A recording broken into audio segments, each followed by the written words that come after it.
దీని మీద ఏదైతే ఎన్టీపీసీ మన జెన్కో రెండు కలిపి 1,90,000 కోట్ల రూపాయలు ఖర్చు పెట్టడానికి ప్రణాళికలు తయారు చేసే పరిస్థితికి వచ్చారు. ఇవన్నీ కూడా ప్రజల్లో ప్రగాఢంగా ముందుకెళ్ళాయి. ఈరోజు జరిగిన ఎన్నికలు మీరు చూస్తే దగ్గర 67 అసెంబ్లీ నియోజకవర్గాలకు సంబంధించిన ఎన్నికలు ఇప్పుడే సత్యకుమార్ యాదవ్ గారు చెప్పారు. ఆయన చూస్తే ఈ 2 జిల్లాలో అన్ని బూతుల్లో మెజారిటీ వచ్చిందంటే అంటే ప్రజల్లో ఉండే విశ్వాసమే దీనికి కారణం.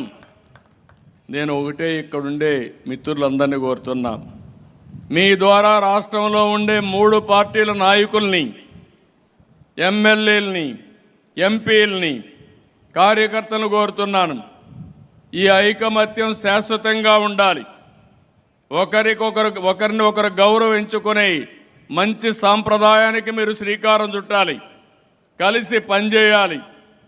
అదే మరిగా ఈ 3 పార్టీలు కానీ ప్రజల్లో మీరుంటే ఈ రాష్ట్రంలో భవిష్యత్తులో కూడా ఏ పార్టీకి అవకాశం ఉండదు. ఎప్పుడూ ఎన్డీఏనే ఇక్కడ గెలుస్తుంది. ఇది కూడా ఎప్పుడు కూడా మనం చూస్తున్నాం. 25 సంవత్సరాలు గుజరాత్లో బీజేపీనే గెలుస్తూ ఉంది. 3 సార్లు హర్యానాలో బీజేపీనే గెలిచింది. మొన్నటి వరకు 25 సంవత్సరాలు పక్క రాష్ట్రం ఒరిస్సాలో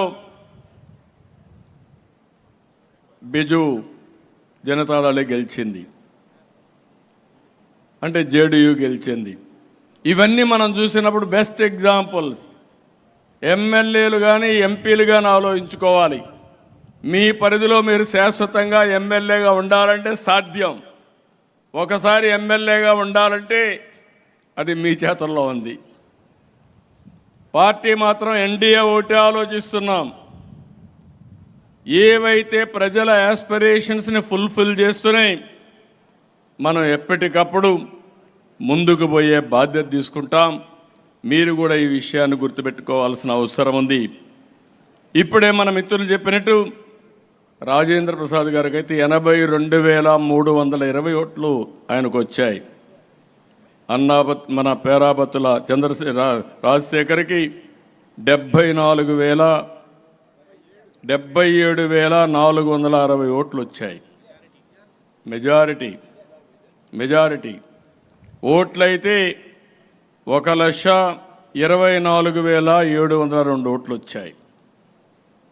నేను చాలా ఎన్నికలు చూశాను, కానీ చూసినప్పటి నుంచి అనిపిస్తుంది, ఒకప్పుడు మీరందరూ గుర్తుపెట్టుకోవాలి, ప్రధానమైన ప్రతిపక్షాలు ఎప్పుడు కూడా గ్రాడ్యుయేట్స్ కాన్స్టిట్యూన్సీలో పోటీ చేసేటి కాదు. నేను ఇప్పుడు కాదు, నా సుదీర్ఘమైన రాజకీయ అనుభవంలో 40 ఏళ్ళుగా చూశాను. ఎవరు అప్పుడు కూడా కొంతమంది ఇంటలెక్చువల్స్ ఇండిపెండెంట్లుగానో జనసంఘ పేరుతోనో బీజేపీ పేరుతో అప్పుడప్పుడు బీజేపీ గెలిచారు. అప్పుడు కూడా మేము కూడా సపోర్ట్ చేశాం. తర్వాత కూడా ఒకసారి సపోర్ట్ చేసినప్పుడే గెలిచారు ఆంధ్రప్రదేశ్ వరకు. అదే వైజాగ్లో సపోర్ట్ చేశాం. అంత మునుపు తెలుగుదేశం పార్టీ ఎందుకో కానీ శ్రద్ధ పెట్టలేదు. అది కడపతో ప్రారంభించాం. అది మీరు చూస్తే ఏదైతే రాయలసీమ వెస్ట్తో ప్రారంభించి రాయలసీమ ఈస్ట్తో మొదలుపెట్టి విశాఖపట్నంతో అక్కడి నుంచి శ్రీకారం చుట్టి 5 గ్రాడ్యుయేట్స్ కాన్స్టిట్యున్సీలు గెలిచే పరిస్థితి వచ్చామంటే అది ఒక పెద్ద అనుభూతి అని చెప్పి కూడా నేను మీకు తెలియజేస్తున్నా. ఈరోజు మనం ఇవన్నీ చూసిన తర్వాత మనం అందరం ఒక విషయం గుర్తుపెట్టుకోవాల్సిన అవసరం ఉంది. ఏ వ్యక్తి అయినా రాజకీయాల్లో ప్రజలకు మంచి చేస్తే, ప్రజలతో మనం ఉన్నామని నమ్మితే ప్రజలు వదిలిపెట్టరు. ఇప్పుడు నేనుంది కుప్పం నియోజకవర్గంలో. ఇప్పటికీ దగ్గర 7 సార్లు గెలిచాను, 8 సార్లు గెలిచాను. 40 సంవత్సరాలు. అన్ని నియోజకవర్గాల్లో కొన్ని నియోజకవర్గాలు ఇలాంటివి ఉన్నాయి. అంత మునుపు 5 సంవత్సరాలు ఉన్నాను, అది వేరే విషయం, ఇంకొక కాన్స్టిట్యున్సీలో.